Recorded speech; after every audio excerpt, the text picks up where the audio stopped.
Jerusalém. E eis que no caminho do templo, Jesus vê uma figueira. Ela está cheia de folhas, bonita, mas não tem nenhum fruto. A gente bem sabe que quando uma planta, uma árvore frutífera tem muitas folhas, é preciso que haja a poda, porque as folhas vão sugando a energia daquela planta ou daquela árvore, de maneira que ela não se desenvolva mais e não devolva os frutos. Vemos até uma árvore cheia de folhas, mas é só aparência. Ela não produz nada que alimente as pessoas. Assim estava o povo de Deus naquele templo. Uma igreja imensa, um templo imenso. Na verdade, não se chamava igreja naquela época. Era o templo de Jerusalém. Mas os corações não produziam misericórdia, compaixão, amor, harmonia, paz. E acontece que muitas pessoas estavam se usando da religião para benefício próprio.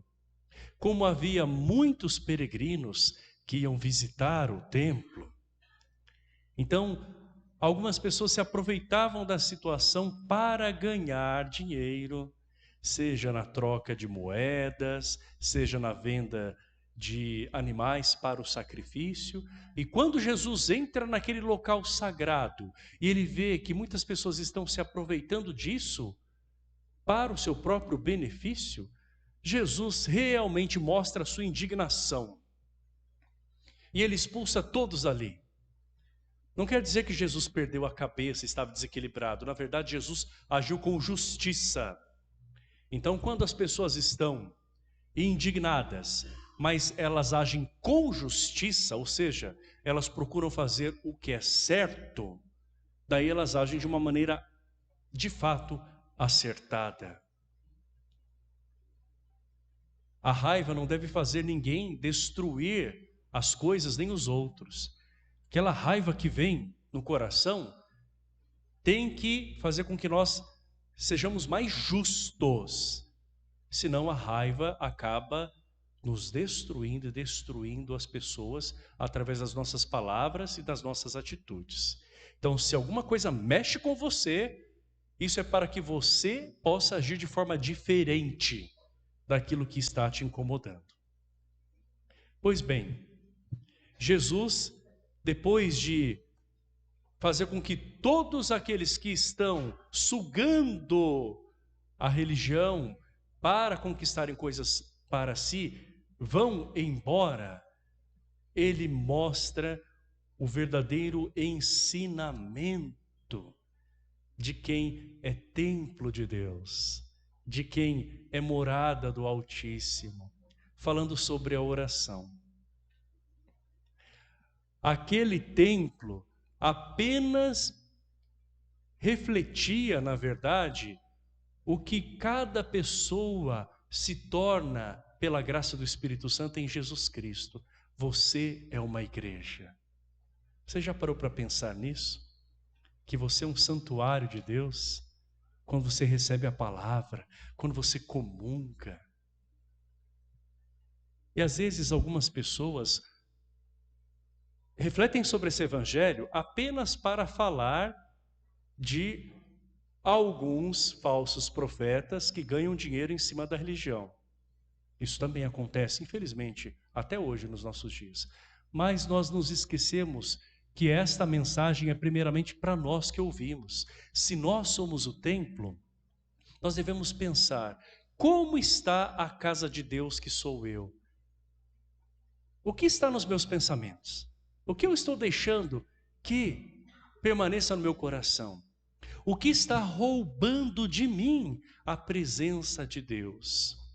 Jesus falou que naquele templo material existiam muitos ladrões, naquela que era a casa de Deus. E dentro de nós, o que rouba a nossa atenção? O que nos distrai? O que tira cada um de nós da presença de Deus? Seriam as mágoas, que às vezes vão sugando também as nossas energias, como aquelas folhas da figueira? Seriam os pensamentos, às vezes até de cobiça, de vaidade, de orgulho, não é? Que por vezes tiram o nosso foco da presença de Deus, do plano dele, e nos fazem, às vezes, pessoas distantes do que o Senhor realmente está nos pedindo. É preciso limpar o coração. É preciso deixar que Deus realmente possa agir em nós. E quando eles saem do templo, Jesus e os seus discípulos, eles encontram novamente aquela figueira da qual Jesus havia falado, e ela estava agora seca. O pecado, às vezes as inimizades e a raiva que não é bem direcionada, pode nos ressecar por dentro, pode nos fazer pessoas sem vida. Quantos, amados irmãos, têm uma fé apenas de fachada, mas é uma fé que não está dando frutos lá na casa, lá no trabalho, lá onde a pessoa se encontra em outros momentos que não são a igreja, lá onde cada um que participa da igreja é chamado a ser igreja.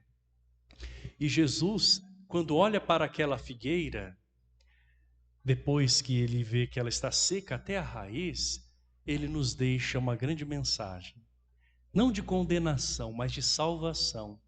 O que Jesus então aproveita para falar naquele instante? Justamente que se nós tivermos fé em Deus e dissermos para uma montanha, levanta-te e atira-te ao mar, e nós bem sabemos que esta montanha quer dizer algo que às vezes seja um impedimento entre nós e Deus, seja um problema que está se colocando como obstáculo, seja até mesmo o problema que nós criamos, por vezes com o nosso orgulho, às vezes com a maneira como nós complicamos as coisas. Por vezes nós que damos espaço para o inimigo de Deus, fazendo-nos inimigos de nós mesmos.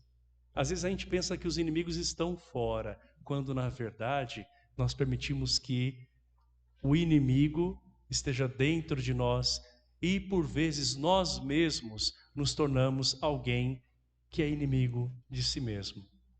Nesse instante nós precisamos reencontrar a reconciliação, a fé verdadeira, de quem sabe que é Deus quem faz.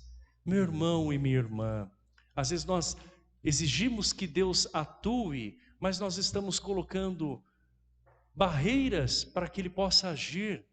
É contraditório. A gente pede uma graça a Deus, mas às vezes a gente não permite que essa graça se concretize. Como? Jesus fala do poder da oração, mas Ele também fala do perdão. Ele diz assim: tudo o que pedirdes na oração, acreditai que já o recebestes. E daí a gente pode pensar assim: eu sou uma pessoa de muita fé, porque realmente eu creio naquilo que Deus pode fazer. Mas Jesus continua a nos falar: quando estiverdes rezando, perdoai tudo o que tiverdes contra alguém, para que o vosso Pai que está nos céus também perdoe os vossos pecados.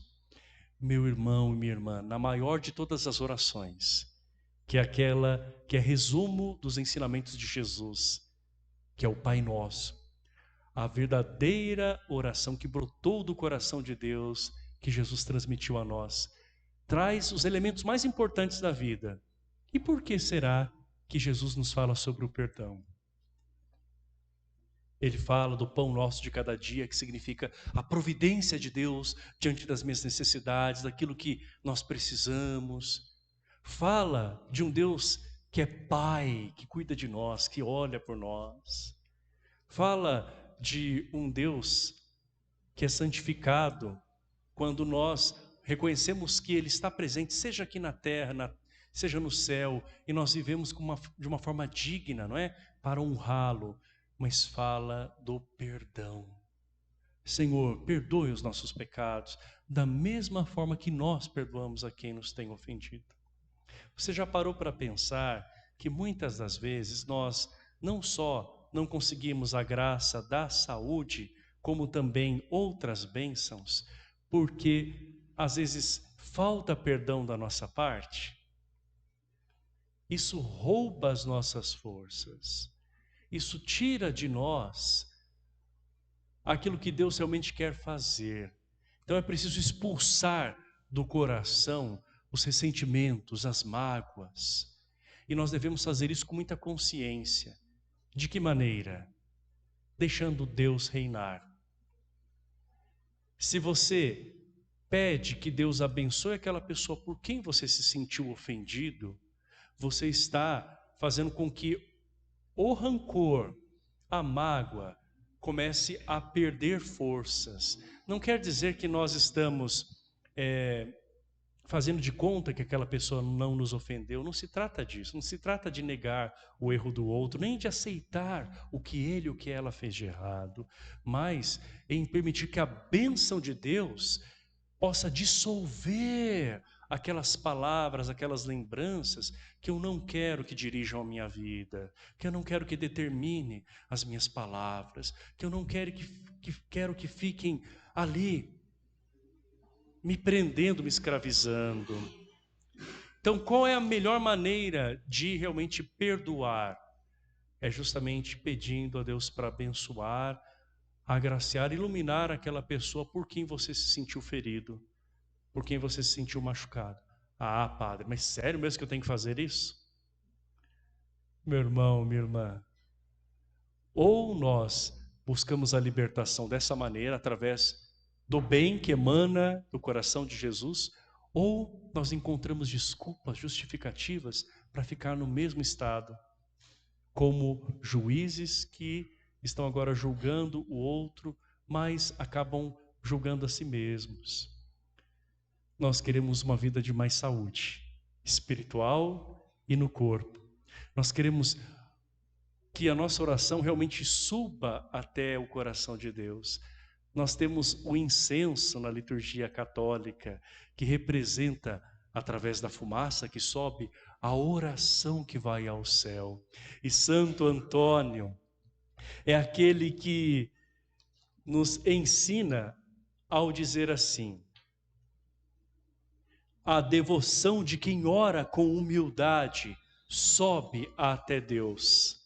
O humilde é aquele que não se deixa acorrentar pelo erro e pelo pior do outro, porque sabe que também erra, que também falha algumas vezes com outras pessoas, e por isso perdoa. Perdoar é soltar, é liberar, é desprender-se.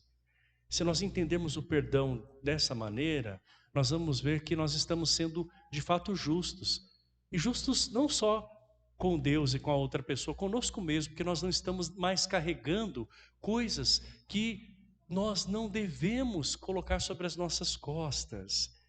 A oração sobe até o coração de Deus quando o nosso coração também se abre para perdoar.